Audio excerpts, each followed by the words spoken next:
पुढची बातमी बघूयात। पीएमआरडीएचा विकास आराखडा करताना बांधकाम व्यावसायिक आणि उद्योजकांच्या जागा या वगळण्यात आलेल्या आहेत आणि गोरगरिबांच्या जमिनींवरती आरक्षण टाकण्यात आली आहेत अशा तक्रारी मुख्यमंत्री देवेंद्र फडणवीस यांच्याकडे आल्या होत्या।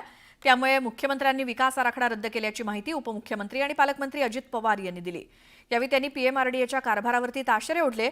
नवीन आराखड्यात रस्ते परवडतील अशा घरांचं आरक्षण टाकलं जाणार असल्याचं देखील त्यांनी सांगितलं। पीएमआरडीएचा पण आत्ताचा डीपी आपण रद्द केलेला आहे। पीएमआरडीए मध्ये बऱ्याच तक्रारी देवेंद्रजींच्या कानावर गेल्या। तिथं मोठे मोठे बिल्डरांनी प्लॉट घेतले, त्यांच्यावर रिझर्वेशन काही नाही, पण जे गोरगरीब आहेत त्यांच्यावर मात्र रिझर्वेशन टाकली, म्हणजे अन्यायकारकच झालं। त्याच्यामुळे आता पुन्हा त्याला वेळ लागेल।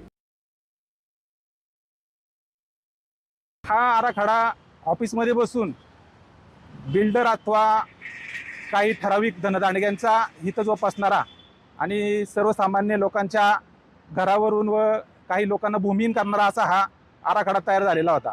हाच आमचा मुळात आक्षेप होता आणि एमपीसी कमिटीचे मेंबर नसताना हा आराखडा तयार केलेला होता। हा घटनाबाह्य हे आम्ही मुद्दे घेऊन कोर्टामध्ये यावर याचिका दाखल केलेली होती।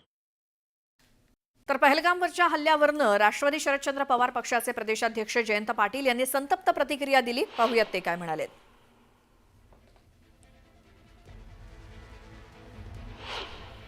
आपण किती बेसावध होतो याचाही ॲनालिसिस केलं पाहिजे। त्या ठिकाणी संरक्षण का नव्हतं हे पाहिलं पाहिजे आणि ज्यांनी हल्ला केलेला आहे त्यांना शिक्षा ही झालीच पाहिजे। त्यासाठी त्या लोकांना हुडकणं, त्याच्या मागचा जो कॉन्स्पिरेटर आहे त्याला हुडकणं, हे काम केंद्र सरकारच्या गुप्तहेराने आणि बाकीच्यांनी केलं पाहिजे आणि त्यांना प्रायश्चित्त झालं पाहिजे। त्याशिवाय असे हल्ले थांबणार नाहीत। जो मास्टर माइंड आहे त्याच्यापर्यंत पोहोचलं पाहिजे, मग तो भले पाकिस्तानात असो किंवा कुठेही असो। मी या मताचा आहे की त्याला त्याच्या देशात जाऊन नमवलं पाहिजे। तर काश्मीरच्या पहलगाममधील दहशतवादी हल्ल्यानंतर देशासह जगभरात मोठ्या घडामोडी घडत आहेत। भारत पाकिस्तान या दोन्ही देशातील राजनैतिक तणाव दिवसागणिक आणखी वाढत चाललाय। या हल्ल्यानंतर भारत सरकारनं सुद्धा पाकिस्तान विरोधात कठोर भूमिका घेतली आणि सिंधू पाणी करार बंद करण्यासारखे अनेक मोठे निर्णय घेतले। या दरम्यान पाकिस्तानचे माजी परराष्ट्र मंत्री आणि पाकिस्तान पीपल्स पार्टीचे प्रमुख बिलावल भुट्टो या आक्रमक आणि त्यांनी चिथावणीखोर विधानं करून ही परिस्थिती अधिक गंभीर केली आहे। एकतर आमचं पाणी नदीत वाहील किंवा त्यांचं रक्त। भारताची लोकसंख्या जास्त असू शकते, पण आम्ही धाडसी लोक आहोत। सीमेवरील आमचा आवाज तुम्हाला योग्य उत्तर देईल असं त्यांनी म्हटलंय।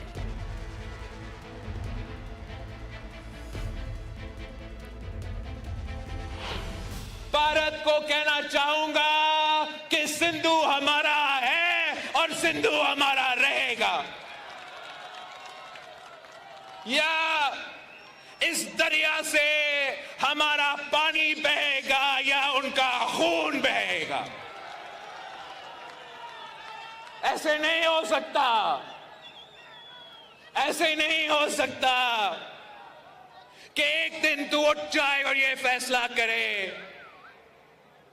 कि आप इंडस वाटर ट्रीटी को नहीं मानते हैं। तर जम्मू काश्मीरमधील पहलगाम इथे पर्यटकांवरती हल्ला होत असताना स्वतःच्या जीवाची पर्वा न करता पर्यटकांच्या रक्षणासाठी एक तरुण धावून आला। सय्यद आदिल हुसेन शहा असा अवघ्या या 20 वर्षांच्या युवकाचा देखील या दहशतवाद्यांच्या हल्ल्यामध्ये मृत्यू झाला। माणुसकी दाखवत धाडसानं दहशतवाद्यांना सामोरं जाणाऱ्या सय्यदच्या निधनाबद्दल हळहळ व्यक्त करतानाच उपमुख्यमंत्री एकनाथ शिंदे यांनी वैयक्तिकरित्या सय्यदच्या कुटुंबियांना 5 लाख रुपयांची मदत केली। पहलगाम इथे मदतीसाठी गेलेले कार्यकर्ते आणि सरहद संस्थेचे पदाधिकारी यांच्या माध्यमातून सय्यदच्या कुटुंबियांना हा धनादेश देण्यात आला। यावेळी उपमुख्यमंत्र्यांनी व्हिडिओ कॉन्फरन्सिंगद्वारे सय्यदच्या कुटुंबियांशी संवाद साधून त्यांना धीर दिला।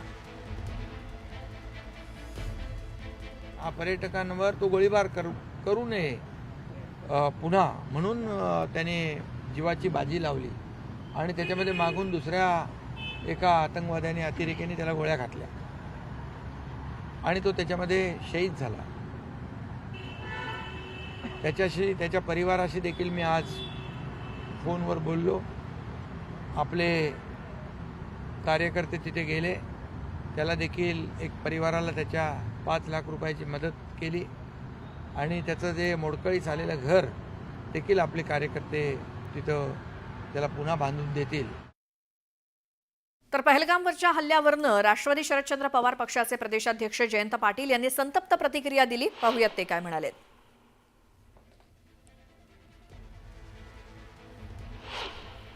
आपण किती बेसावध होतो याचाही ॲनालिसिस केलं पाहिजे.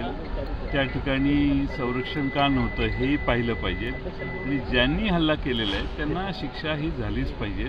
त्यासाठी त्या लोकांना हुडकणं, त्याच्या मागचा जो कॉन्स्पिरेटर आहे त्याला हुडकणं, हे काम केंद्र सरकारच्या गुप्तहेराने आणि बाकीच्यांनी केलं पाहिजे आणि त्यांना प्रायश्चित्त झालं पाहिजे. त्याशिवाय असे हल्ले थांबणार नाहीत.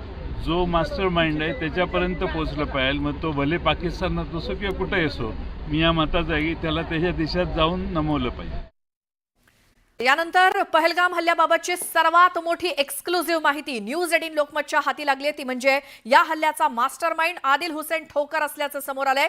याच आदिलनं पर्यटकांवरती गोळ्या चालवल्याची माहिती सुद्धा प्रत्यक्षदर्शींनी दिली. आदिल हुसेन ठोकरनं लष्कर-ए-तोयबाच्या पाकिस्तानमधील कमांडर सैफुल्ला कसुरी आणि अबू मुसा यांच्याशी संगनमत करून पहलगाम हल्ल्याची योजना आखल्याची माहिती मिळतेय.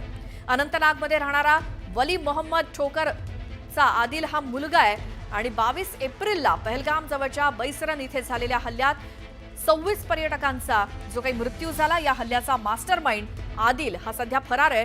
त्याचा आणि त्याच्या साथीदारांचा युद्ध पातळीवरती शोध घेण्याचं काम सुरू आहे आणि सूत्रांनी दिलेल्या माहितीनुसार 20 वर्षांचा आदिल हा 2018 मध्ये दक्षिण काश्मीरमध्ये दहशतवाद्यांच्या अंत्यसंस्कारात सहभागी होताना दिसला होता. तेव्हा तो प्रसिद्धीच्या झोतात आला आणि त्याच वर्षी आदिल पाकिस्तानला गेला.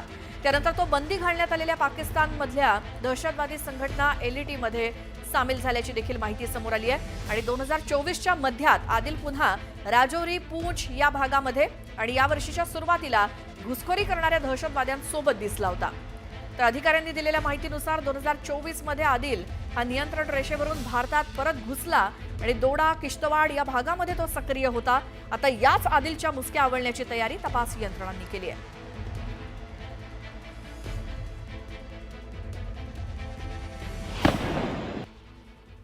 आतंकवादियों ने जो पहलगाम में घटना की है, जिससे देश उद्वेलित है और प्रधानमंत्री मोदी जी से आशा के साथ इसका भरपूर जवाब देने की आशा रखी है. साथ ही साथ देश मजबूती से आगे इस संकट से बढ़े और माकूल जवाब उन लोगों को जो इसके पीछे दोषी हैं उनको दिया जाए. इसके लिए भगवान गणेश जी का आशीर्वाद मिले. तिथले जे अँकर्स आहेत, तिथले जे एडिटर्स आहेत, ते अनेक भारतीय नेत्याचे नाव देत आहेत. म्हणतात की बघा हे भारतीय नेते या पक्षाचे म्हणत आहेत की भारतामध्ये मुस्लिम सेफ नाही आहेत म्हणून दहशतवाद्यांनी हिंदूंना मारलं.